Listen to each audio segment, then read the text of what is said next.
Real quick, Desert Does It just came out with their seat jackers for the 2005 and later Nissan Xterra and the 2005 to 2021 Nissan Frontier. It's supposed to be a quick and easy install. According to the instructions, this is all we need: a 14mm socket, an 8mm Allen wrench, and some blue Loctite, along with the seat jackers themselves, which are really just an aluminum billet block, and another bolt that you're going to thread in. I've already done it, but the first step is to remove the front seat bolts from their brackets.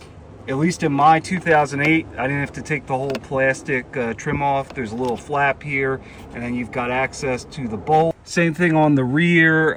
You're supposed to loosen these.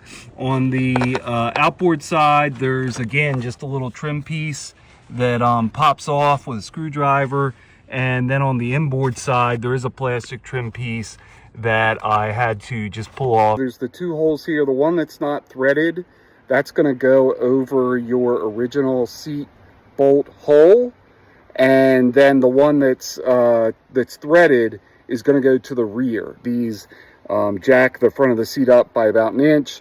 Not supposed to impact headroom much, but supposed to give you a little bit more thigh support if you're a taller guy like me. Remember to torque down those Allen head ones that they give you with the kit first, because as you can see, the seat bracket actually covers it up. You won't be able to get in there good.